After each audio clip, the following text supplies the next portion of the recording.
Welcome to St. John. Nothing Happened Here with your hosts Greg Marquis and Mark Allen Green, a show all about a little city on the east coast of Canada where nothing ever happened. Except for this. Greg. Mark.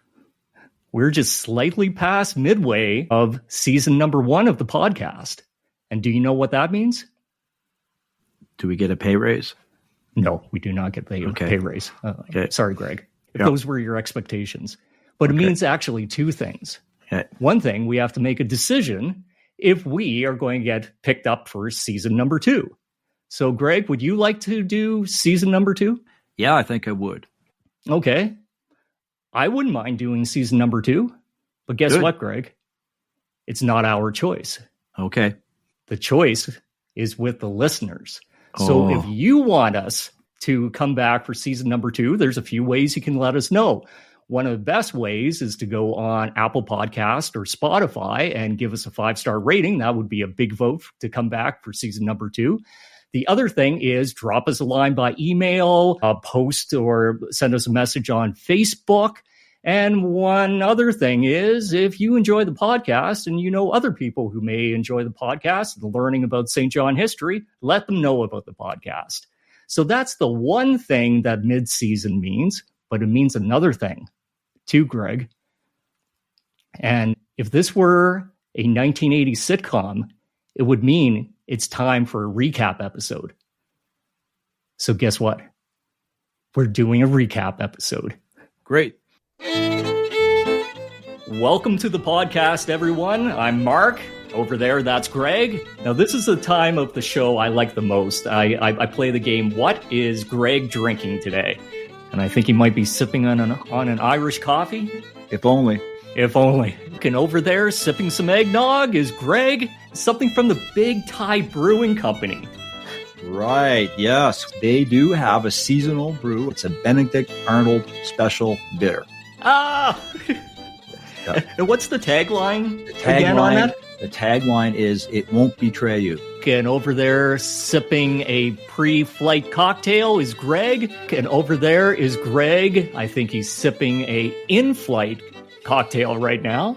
You're drinking a coffee? Yes. And that means St. John. Nothing happened here.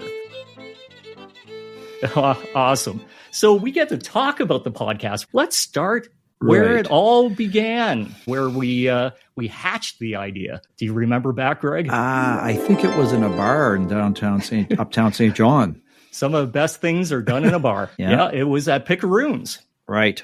And so we were having a drink. I think I was giving a presentation on the Great St. John Fire, and we were just talking, and I think you mentioned that you were interested in doing a podcast, and you were kind of kicking around possibly true crime, but that was a genre that was really done. Yeah, I thought it was oversaturated already. Canadian true crime. Yeah. And then I said to you, I put down my beer. I said, Greg, how about St. John history? And then I saw a little spark in your eyes. Yeah. Going, well, that's not a bad idea. Yeah. It hasn't been done. A topic hiding in plain sight, right? A topic hiding in plain sight. We were in it. So yeah, we took it from there, and less than a year later, we launched our first episode. Mm-hmm. So why do you think it's important to have a St. John history podcast? Well, I think I can think of at least 2 reasons. One is to kind of document and get that story of St. John's past out to maybe younger people or newcomers and people maybe didn't read all the books and articles back in the day about local history. And I think the other thing is to kind of just raise the profile of St. John as a community within the province and within the region and within Canada. It's a small city. A lot of people haven't been here. So I think it's a way of kind of, in a way, trying to promote the city by telling stories about its past. Well said. How about yourself? I love St. John, and I've always loved it because the feel of it. And the feel comes from its history. Have you ever been to New Orleans? Love to get there.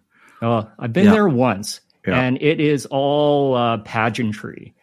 So lots of fun, everything going on, but it has such a dark history to it. Like it has the light and it has the dark. And you can feel just below the surface of that light is this dark history. And I find that with St. John, is St. John has a lot of light to it, but then it has like this fascinating history that you can almost feel.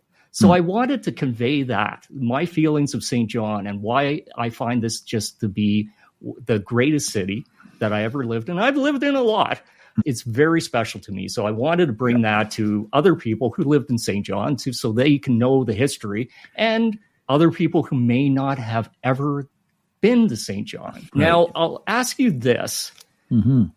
What are your favorite things about the podcast? Well, I mean, just looking at some of those older stories in a new way, revisiting some of those stories in light of some of the newer perspectives, finding untold stories, or like, for example, our hijacking story, which we didn't know about when we started started the podcast. So it's just reaching a new audience with some older stories that are being redone in a new way, and some stories that people are looking at for the first time. No, absolutely. Yeah. How about you? What are your some of your? I wonder if you have the same thing, because you are an academic historian and I am not.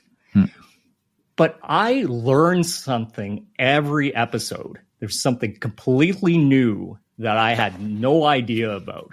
Yeah. So just for the love of learning, this podcast has been absolutely fantastic, and hopefully our listeners find the same thing. Do you learn something new every episode? I often learn details and things I didn't know about, right? And so I often have the rough sketch of something that happened in the past, but also I enjoy seeing those connections that the city has had with the outside world. So it's not just a city in isolation. We're in the Maritimes, it's a smaller city, but guess what? We've had these connections with the broader world. Yes, I swear, there's nothing, no major social event or major movement that we couldn't find a St. John connection to. And I like that we do that with the podcast, is we always hook it into St. John and the St. John events, but we talk about the background, the larger picture. So hopefully it does have that broader appeal to it, that people are looking at, oh, well, like what's the history behind the animosity between the Irish Protestants and Irish Catholics? This is the other thing I like. I like how every episode kind of puts in another piece of the puzzle. So they kind of overlap. Like, we had the York Point riot, and then it goes, oh, I want to learn more about something we learned in that. And then we go Irish famine. And then we have Fenians. And then we bring it together like, what about that time in Victorian St. John? And we have Victorian Christmases. And all of these episodes just kind of fills in the puzzle of what St. John has been since its inception as a city. So I love that. This is something that our listeners may not know. There's a lot of work that goes into these podcasts. Oh, yeah. There is a lot of work. There's more work than I thought there would be. There is certainly the research that we have to do, and then the recording, and editing it all together, putting those stories, writing those stories. So hopefully everyone who listens to us at least appreciates the amount of work that we put into this, and we do it for the love of St. John history. Particularly when we're trying to do the every 2 weeks. It gets a little crazy at times, but so far we've managed to keep the schedule. We've kept it going. And as you start off with, Greg, you don't get paid. This might come as a surprise to you. Yeah. Did you know that? Yeah. Were you expecting a paycheck? No. Because I did say the check was in the mail. Okay, yeah. And you keep on sending me more and more threatening emails every week going, where's my money, Green? Yeah. Where's my money? I hate to tell you this through the podcast episode, but you don't get paid. Yeah, I kind of figured that after an episode or two. There we go. So speaking of episodes, let's talk about our favorite episodes. Okay, well, I have to say skyjacking. The tall man in the front rises from his seat, turns around with his raincoat draped over his arm, probably just going to the washroom. But why wouldn't he leave the coat on his seat? However, instead of going to the washroom at the back of the plane, he disappears quickly behind the curtain to the galley, where we just saw the flight attendant enter. We hear odd sounds and words we can't quite make out. Let's go take a look. Make sure everything is all right with everyone. We slowly approach the curtain The man's voice is getting harsher, more insistent. Let's move the curtain back so we can see what's going on behind it. Just a crack. I'm sure everything's fine. Somewhat sure. Hopeful. Now let's take a look. Our jaws drop. What we see has never been viewed before on a commercial airplane in Canada. The man's raincoat now lies on the floor. He holds a gun pressed to the neck of the flight attendant. We finally can make out what he's saying. There's going to be a few changes around here. This plane is not going to Toronto. We're going to Cuba. We're still finding people who were on that plane, right? And Christine Wad, the flight attendant who was on board that Air Canada flight in 1968, she lives in Manitoba. She was also a super nice person just to talk to. So it wasn't too long after takeoff, and he came back, and I was filling the orders, and Bev was standing there, waiting for me to give them to her. And he said, there's going to be a change of plans. He said, we're not going to Toronto. We're going to Cuba. And he did say, I think, that no one would get hurt. And Bev didn't see, the gun was in my neck, and Bev didn't see that at the time. And she said, oh, we haven't got, she kind of giggled. She says, we haven't got enough fuel to go to Cuba. Well, then he just grabbed her and took her and put the gun to her and marched her up to the cockpit. Yeah.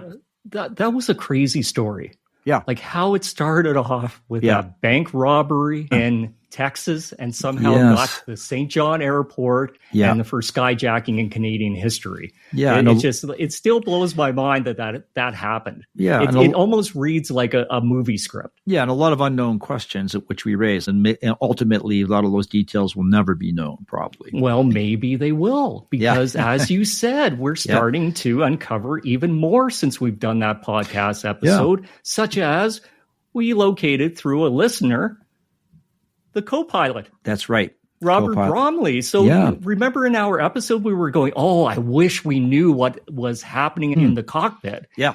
Yeah. Now we may. And we have to follow up with him. We found a fourth passenger as well we're going to talk to. And so that's exciting. Yeah. So who knows? Yeah. Maybe we might get to talk to Charles Beasley. That would be amazing. Maybe he's out there. Yeah, that would be amazing. Maybe he's listening. So you know what? I think we will still unravel parts of the story, and we will let you know, our listeners. We will let you know as we find out. So that was a fantastic episode. That is my daughter Tegan's favorite episode. Oh, that's good. Yeah, that's good. Well, what? Okay, how about Dad's favorite episode? Meeting Mark. Okay, I have a soft spot for the 1785 election riot. And why it was our first episode. Lower covers rush the front door, but are met with resistance. Several upper covers are injured in the exchange, but Richard Seaman gets the upper hand. He strikes one of the lower covers and drags another one inside to hold that man prisoner. And that person was none other than John Jenkins. Sounds of horse hooves and men marching in procession are heard approaching. We turn quickly to see the red coats of the British regulars who were deployed from Fort Howe. Guns drawn, they quickly break up the riot and arrest some of the ringleaders. The crowd disperses, but not before paying a visit to the home of John McGeorge, a candidate for the upper covers. Yeah, they break all the windows in his home before finally calling it a night. Yeah. And we kind of it was a little bit rough around the edges, as would be expected. But, you know, we started putting together that format of that opening story to try to get everyone into it. And as you probably know, our opening stories are done in the first person. So we bring you right into the event. And hopefully you get that feeling like you are there. And then we got to learn all about that background of the Loyalists and all these things that I really didn't know to any extent about the factions, like that there were there weren't just Loyalists, there were the military, the provincials, and then there were the civilians, and they didn't get along. And then we had the upper covers and lower covers. Like it was just, it was an incredible start to the city. Yeah. So Yeah. it really, it kind of set the stage for much of its future. Mm-hmm. Yeah, it's a very dramatic time. The various divisions in the community, which we are encountering pretty well in every episode, right? Yeah. No, I like that one as well. Yeah, and the treachery, the backstabbing, like it's got everything. Like a lot of these stories from St. John. Yeah. Yeah. So they have all the elements of storytelling. Like and we don't even have to make it up. That's a nice thing. Thank you, St. John. Thank you to our ancestors in St. John for really writing us some good material. So Greg, next one. I think the cholera episode, first of all, it's medical history, which I'm not, it's not my thing, but I did learn a lot. Then off in the distance, we hear horse hooves and heavily loaded wagon wheels rolling over the dry dirt road. The sound grows louder. Normally, there would be hundreds of such vehicles coming together to form a consistent hum. But this cart is alone. We can see it now. It is weighed down by 4 crates, maybe 5, with a rider on top. Then we see they're not crates. They're coffins. Our attention is turned from the grisly sight by a moan that cries out from inside a building. We slowly approach. There's an open window. We peer inside. We see what we think is a body long since dead. It's nothing but shriveled blue skin and bones. The eyes of the poor soul are sunk deep into its skull. But then it moves. One hand raises slowly, reflecting the pain of the slight movement. 2 fingers twitch in a spasm. The man gives out one last rattled breath as the black of his pupils widen for the last time. We look farther into the home through the window. More bodies are strewn about in similar states, possibly dead, possibly close to death. What has happened in St. John? The wind blows a few pieces of paper down the street. We pick one up as the others continue their directionless travel. We read it. It's a pamphlet printed by the Board of Health. One word catches our attention: cholera. We're in the middle of St. John's cholera outbreak of 1854, which proved to be the worst such 19th century outbreak in what would become Canada. August was the peak, with more than 40 people dying per day in a city of roughly 30,000. By the time it ends, the epidemic will claim approximately 5% of the entire population and forever scar those who survive the deadly disease. And the idea that, where you lived could dictate whether you lived or died in the 1850s. And wiped out 5% of St. John. Yep. Yeah. And emptied it out, essentially, for 3 months. Our entire city was a ghost town. That's fascinating. To our listeners, if you haven't listened to the cholera epidemic of 1854, please go back and listen to that episode. So how about your second on the list? Okay, my second on the list is the boy soldiers of the First World War. That's where we had Heather McBriarty join us. She was our first guest, guinea pig, for us, and I think it worked really well. But I learned a lot about some of the things I thought I knew about World War I.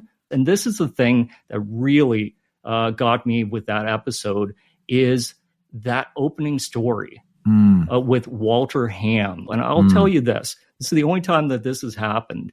When I was voicing that, at the end, my eyes got watery. I'm not shot as bad as you think I am, Ham says. But Ham is wrong. The ambulance arrives 10 to 15 minutes after Garland's call, and Ham is jostled along the 15 to 20 minute ride to the general hospital. Upon arrival, the hospital wants to move him to a military facility. Ham cries out, "For God's sakes, do not move me again." Realizing the seriousness of the soldier's condition, he is treated by a resident physician and a military doctor who just happened to be at the general. It is now an hour after the shooting.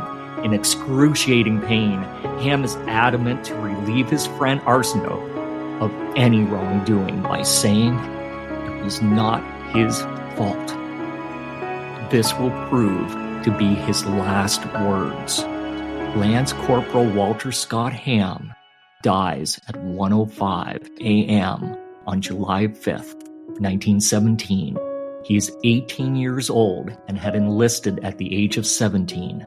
Private Arsenault is 15 and had enlisted at the age of 14. Two boys who are too young to be soldiers.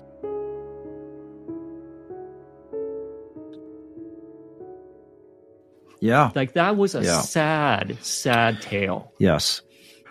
Well, getting to my third, I kind of knew the rough outline of Benedict Arnold's career in St. John, but I didn't know the details. They had the issue about the riot and whether or not Benedict Arnold was burned in effigy after his court case before he and his wife left St. John for good. The jury finds Mr. Munson Haight liable for slander against Mr. Benedict Arnold. The courtroom burst into an unruly chorus of jeers. Fists wave wildly toward Mr. Arnold, who stifles a grin. It might be time for us to leave before we're caught up in yet another St. John riot. The judges bang their gavels. Order! I shall have order in my court! Order! The angry voices slowly begin to trail off until silence is restored. The other judge continues. However, the jury recommends a low amount for compensatory damages, and we agree. It is the decision of this bench that Mr. Haight is to pay Mr. Arnold the sum of 20 shillings. God save the king. Now laughter rings out. The award is a far cry from the 5,000 pounds Arnold had sought. One voice is heard above all the others. Congratulations, General Arnold. 20 shillings is way more than your reputation is worth. This declaration is met with even more laughter. Now it is Arnold who clenches his jaw. There would reportedly be another fire in St. John this very afternoon.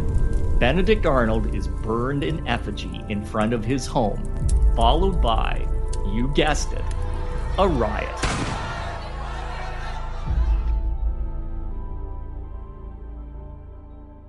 I was really intrigued as a researcher to find competing sources and competing narratives, right? The unsolved mysteries of the past. Yeah, exactly. And bring these up. It's a great way to revive some of the interest in this, and maybe the answer's out there. The truth is out there, Greg. Exactly. And I'm still blown away by the fact that someone like Benedict Arnold ended up in St. John. That just like it's kind of unbelievable on some levels, but again, it happened. St. John, nothing happened. Yeah. Okay. Yeah, no, that's incredible. Yeah. But the other thing with Benedict Arnold, that was one of my favorite episodes, learning about his contributions to the war for independence, because he's so maligned. It seems like history tries to gloss over his contributions, but when we were getting into it, it's like, I don't know if the Americans would have succeeded in that war, but for some of those strategic victories headed by Benedict Arnold. So he's a complicated character. And guess what, Greg? Complicated characters are interesting. And the other thing we learned afterwards is about the New London yearly tradition. Isn't it burning him in effigy? Yep. So they did it way back in the day, then they paused, and then they brought it back. So it's done on a yearly basis now in New London. They burn Benedict Arnold in effigy. Kind of like they did in St. John, or maybe they didn't, or maybe they did. The other thing with Benedict Arnold, and this is what this podcast is doing, we get some surprises after we release these episodes. And one was a descendant of Benedict Arnold reached out to us. Yeah. And her name is Gail Arnold. Mm-hmm. And she is the first cousin 6 times removed from Benedict Arnold. I'm a little rusty on my genealogy, Mhm. but I was able to figure it out. And that would mean that she is a direct descendant of Benedict Arnold, the first governor of Rhode Island. Oh, wow. Huh? Yeah. If I'm doing that right, Yeah, and yeah, I yeah. think I am. And did we also find out through a listener where Benedict Arnold's sister ended up? She kind of disappeared. She was here in St. John and she kind of disappeared. And didn't she end up in Prince Edward Island, we think? I believe so. I believe her place of death was Ontario. Oh, somewhere really? Okay. in Ontario. Ontario, okay. So yeah. again, Yeah. we didn't know that. We go, No. okay, this is lost to history, and then we get a listener coming in. Well, I actually know that story. So Yeah. this has been quite the experience. Yeah. Next one, Yeah. York Point riot. We see the approaching Orangemen. They're coming. The Irish Catholics' numbers have also grown to 500, and they are armed with guns, but nowhere close to the numbers of the approaching force. Who fired the first shots is contested, but we see the Irish Catholics throwing rocks and bricks at the procession, and the Orangemen retaliating with bullets. Within a minute, several Catholics lay dead or wounded after the first assault. The Irish return fire. The Catholics are outnumbered and way outgunned. A battle in the street ensues with Catholics using anything they can find as weapons and even resorting to fist fighting to protect the Pine Arch. Joseph Coram is attacked on his horse and struggles to free himself while the Catholics capture the weapons wagon. One man attempts to wrestle a flag from the hands of an Orangeman and has his arm cut off by a sword. After several minutes of fighting, at least 12 are dead, mostly Catholics, and the Orangemen emerge, still in parade formation, to the protection of the British military. After the Orange Order passes, the military springs into action and seals off the Catholic ghetto. The Orangemen celebrate their victory by circling the city, waving their flags and cheering. They are finally stopped by the military when they attempt to go through York Point for a third time. The worst 19th century urban riot in what would become Canada is now finally over. Okay, one thing fascinating that we had the worst 19th century urban riot in what would become Canada happen in St. John. Yeah. And then all that sectarian violence like that we learned about, it wasn't just an isolated event. No. Because before really taking a deep dive for this episode, I was like, okay, I knew that happened, but I didn't know that was building up for 20 years? At least in 10 or St. 12. John? Yeah. I got to tell you what I did. I do not recommend you do this at home.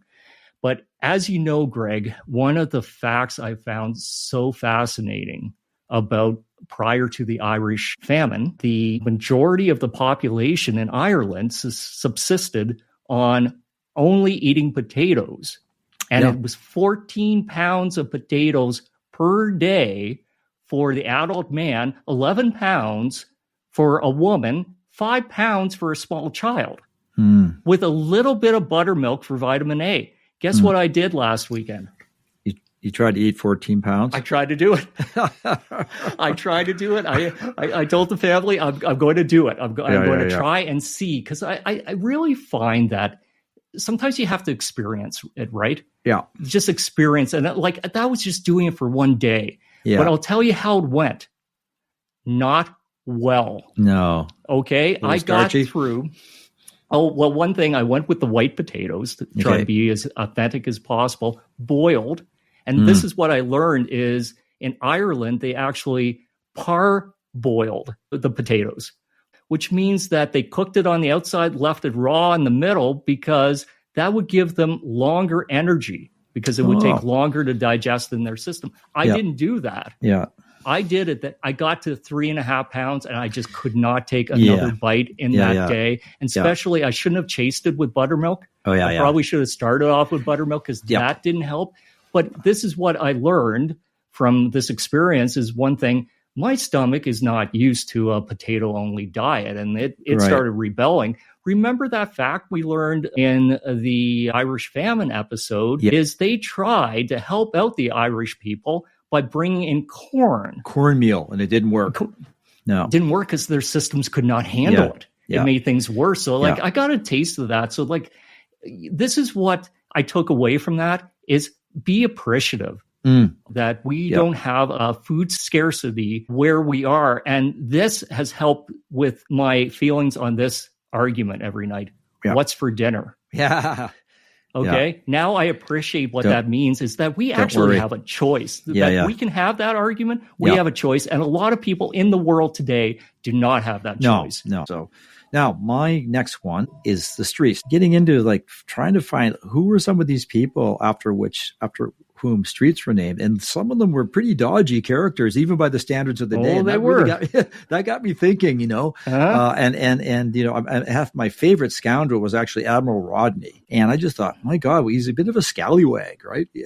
Yeah. Oh, Yeah, and so if you could probably take every second street in the colonial era and dig into it and find out, okay, what's really the story on this person? I have to say, my son Declan, he loves the opener. But surely Partown shall become the pride of the empire. Did you not hear? Plans are underway to change the name to Saint Jean. How ghastly of a choice, not the least bit British. French, I believe. I feel faint. Wait, I have a simply smashing idea. Let's have some fun and name all the streets after the finest Britons the Empire has ever known. Oh yes, a jolly good idea indeed. You go first. No, my dear sir, after you. Well, if you insist. I shall call this one Germain, after George Germain, 1st Viscount Sackville. Splendid choice. And this one shall be called Pitt after Sir William Pitt. Well played, my good man. This street calls to me like Sheffield. George Baker Hollywood, 1st Earl of Sheffield. Is there any other Sheffield? Not in my books, dear sir. Let's call this one Winslow. This one simply must be called Guildford. Carlton. Ludlow. St. Patrick Street. St. Patrick Street. Have you gone mad? Just pulling your leg, old chap. Oh, you a rascal to the core. Maybe we shouldn't have done those British Yeah. accents. Maybe we should have contacted James Mollinger to come in, Yeah. or at least give us lessons on Yeah. British accents. But that was fun. Well, he shouldn't really be encouraging us, though, Mark. I mean, No, that's true. If you're listening, James. Yeah. But Victorian Christmases. So, love the opener yeah. for that. You did a great Ghosts of Christmas Past. Mark Green. Are you the spirit, sir, whose coming was foretold to me? I am. Who and what are you? I am the ghost of Christmas past. My past? No, St. John's past. Victorian era, to be precise. What business brings you here? Your interest in St. John's history and your quest for good stories. Rise and walk with me out the window. Can't we just take the doors right over? Whoa! Guess not. We have arrived. Good heavens! This is where I grew up. I was a boy here. This is King Street Hill. But only a few of the buildings look familiar. Because this is 1887. Spirit, what is that glow coming from the window of this house? Why, that is children playing Snapdragon. Looks dangerous. First-degree burns may have resulted.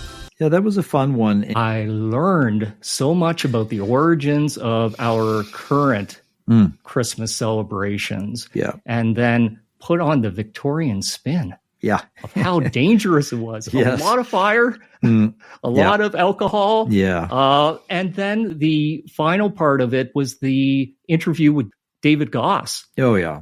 Yeah. And every time I hear a David Goss interview, I learn something new. Yeah. The thing that really stuck in my memory was that Royal Hotel. Yes. The Christmas dinner at the Royal Hotel where you got a free dinner one day. Yeah. But they wouldn't tell you which day. Yeah. So you had to go down and just hope today was going to be the free dinner at the Royal Hotel. Yeah. And no, Dave's a real resource, real institution on St. John history. And the other thing, the menus of those old, where did they, you're talking about your 12 pounds of potatoes. Where did they put all that food, right? It was a good spread. Yeah. It was a good spread. Yeah. Okay.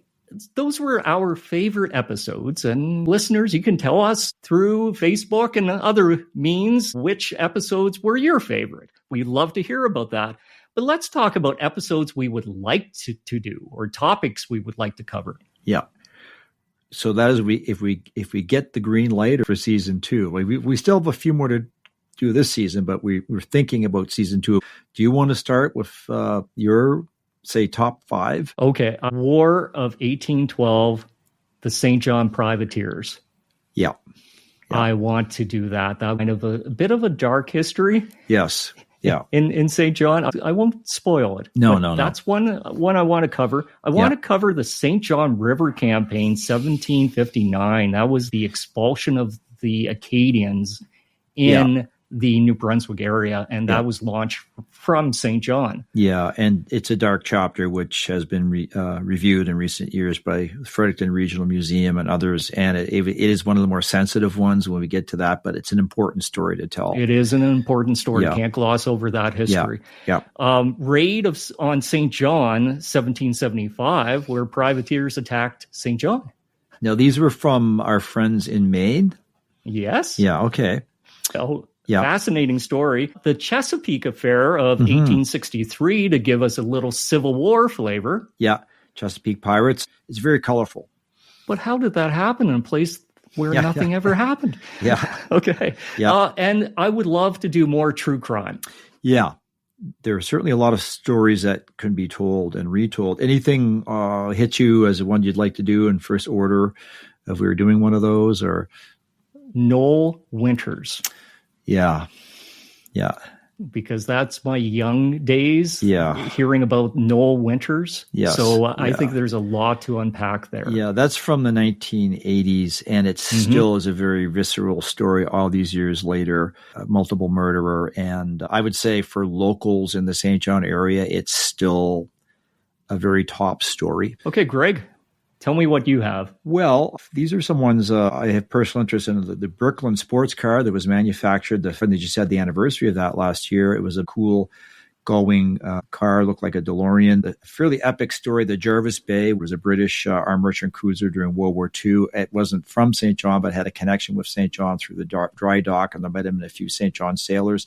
It took on a German cruiser or battleship and an act of bravery. The early Cold War, particularly civil defense, like when St. John was a target city and it was supposedly listed as a possible target of Soviet attack during the Cold War, what were some of the civil defense plans in St. John, and what was that Cold War mindset? Another one would be, I'm not sure I'm pronouncing this correctly, but the Venceremos Brigades, which are the New Left American students who came up from the United States into St. John in the early 70s, at least 2 different years, and took a freighter down to Cuba to assist the Cubans cutting sugar cane because Fidel Castro had a big drive on to get the sugar harvest out. And the reason they came to St. John is that they couldn't fly or sail to Cuba because the United States had an embargo against communist Cuba, right? So that's an interesting time. The other one is 1977. There was a famous incident where local bikers, they keep calling themselves members of a motorcycle club, but I will call them that bikers. Was a crazy story. Took over with some Ontario bikers, the dance floor and the bar on the Princess of Acadia during a Moonlight Cruise, which is the ferry that went between Digby and St. John, and they acted up a little bit, got in a little bit of trouble. Would that be a mutiny? Technically? No. I was thinking piracy, but they just took over the dance floor and the bar, right? So they didn't take over the cabin or the ship itself, right? They didn't interfere. Okay, so the vessel could go wherever it wanted, but if you wanted to go on the dance floor, you had to go through us. Now we have another list of potential episodes. Yep. And those are coming from our listeners. Okay, yes. So our listeners have reached out, and here are some of the topics that they would want to see us do in the future in season 2, if we have a season 2. Yep. Battle of Charlotte Street, 1960. That's coming from a long-time listener, Jeff. Yeah. And it was when I think American and Canadian sailors got in the big street brawl on Charlotte Street. The next one is the suffragette Gertrude Harding. Now, it's a little out of St. John. She's from Wellsford. Yeah. But such a fascinating story. And I think we can call it like the greater St. John community. Yeah. And that's coming from a friend of the podcast, Andrew, who lives in Virginia and has never actually been to St. John, but is fascinated by St. John history and wants to learn more. Nice. And then I've been speaking with Bruce. He runs a Facebook page at the suburban community of Forest Hills, and he's interested in doing something on the suburbs, including Forest Hills. Yeah, I think we will probably look at like urban renewal and suburbanization because, it's all that stuff that shapes St. John in the mid 20th century. It's all about the baby boom and, the post-war era. So I think there's something to be done with that topic for sure. Yes. And another Jeff suggested the Boer War. Well, he might be in for a surprise. Yeah, we might have something up our collective sleeves on that one. Yeah. Maybe not. Yeah. Who knows? Yeah.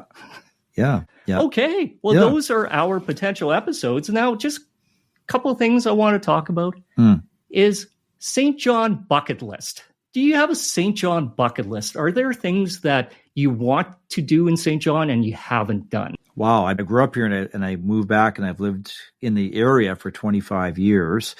I'm trying to think. Well, there's one thing I've never done, Mark. I am an amateur musician. I've never performed karaoke in a bar in St. John. You got to be kidding. Nope. Like even I have at Aquarius back in the day. Oh, you're dating yourself. Okay. Yeah. No, I haven't, I just sang at O'Leary's, last Saturday, but in terms of karaoke, no. So maybe that's on my list to do karaoke in a bar in St. John. I think we can make that happen. I really think. Listeners, if there's anyone who can make Greg's dreams come true, get him singing karaoke in St. John Bar. Nice. How about yourself? There's 4. Uh-oh. I want to sit in Benedict Arnold's chair. Ah, yeah. Okay. At the museum? Uh-huh. Oh, I want to sit in it. You might need the permission of the Minister of Tourism. I'm not saying that it could be done. Yeah. But this is what I want to do. It's my bucket list. Yeah. Okay. And I want to visit Partridge Island. Oh, yeah. And then the other 2, I want to meet Maestro Fresh West. Oh. And I want to meet James Mollinger. Okay. Now, is this too much to ask, Greg? Mm-hmm. Could I go to Partridge Island, sit on Benedict Arnold's chair on the island, and meet Maestro Fresh West and James Mollinger? Once it came out of my mouth, I'm asking too much, aren't I? I'm asking too much with that. Okay. Well, you could come back and go to one of James Mollinger's gigs and talk to him after, right? Yeah. Well, maybe. And now I hear there's a legend about James Mollinger. If you say his last name 3 times, he appears. And I think I've already said it. So okay. Mollinger. Okay, it hasn't worked. I'm sure it will. And I just want to quickly talk about a previous scratch off my bucket list. 2 scratches off. Yeah. Okay. See the site of Reed's Castle. Mm-hmm. And thanks to my friend Sharon Wilson, she took me up there. Oh, that nice. was really cool up in Mount Pleasant. Yeah. Nice. Yeah. And the other thing was a behind-the-scenes tour of the Bank of New Brunswick building. Mm-hmm. And thanks to Brenda McGraw and Loyalist City Brewing and Jordan Delaney of Woodchucks, I got the tour. Nice. It is so cool. I have been in that building a few years ago. It is an amazing building. Okay. Yeah. Now, we always talk about getting into the time machine in our opening stories. Yeah. Greg, if you had a time machine and you could travel back to any era in St. John's history, where would you go and why? It's hard to come down to one specific time, but I've really become intrigued lately by the 1860s, right? We just did the Fenians, but there's so many other things, the Civil War, Confederation, right? So shipbuilding, railways, very pivotal decade. So I would like to go back to some year, if it was just St. John specific, some year in the 1860s. I'd like to have a whole decade, actually, Nice. not just 1 year. Well, yeah, no, yeah.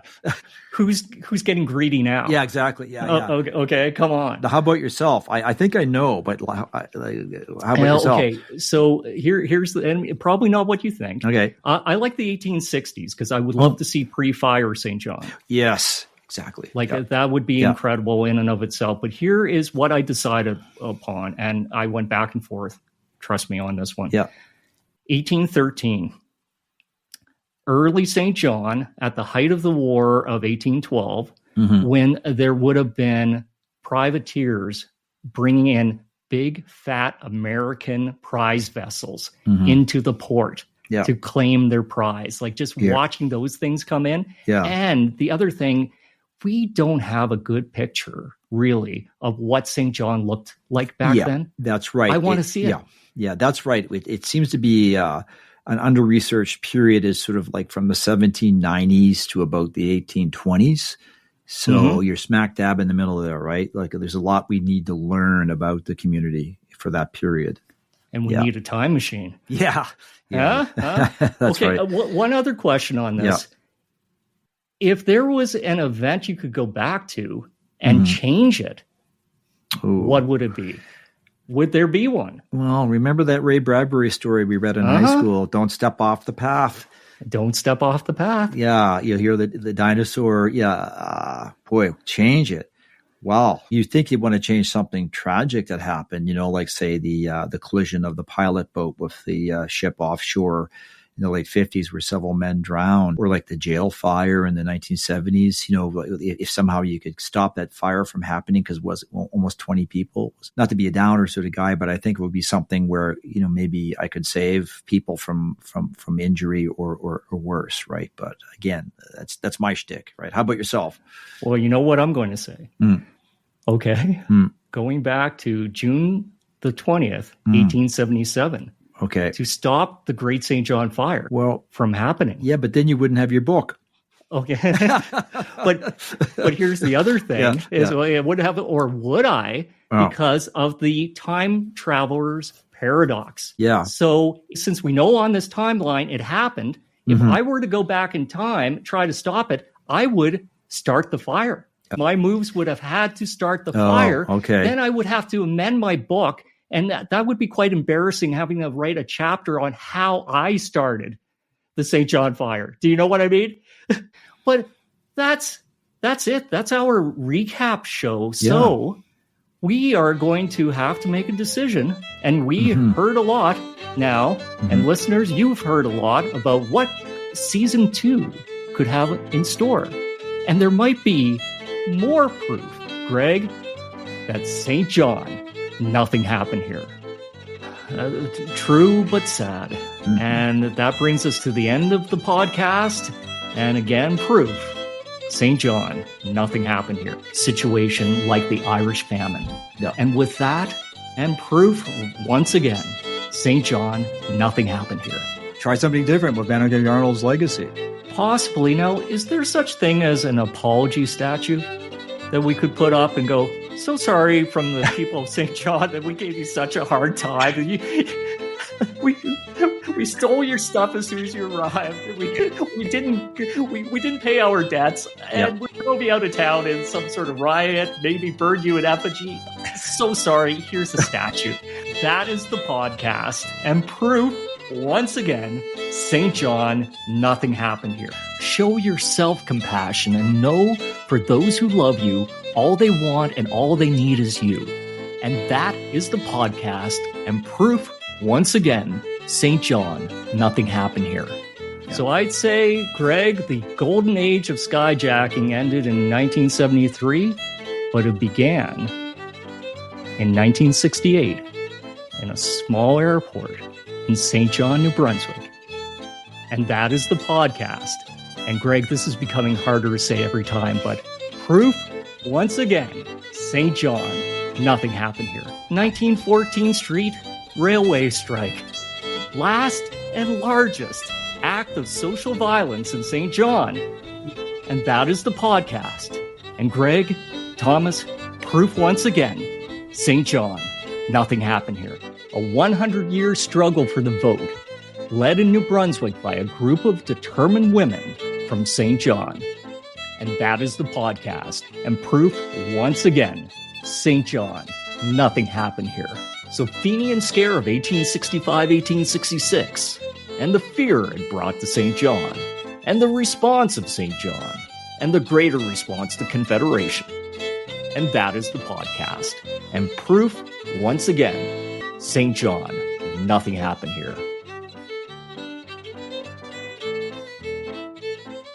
Thank you for listening to St. John, Nothing Happened Here.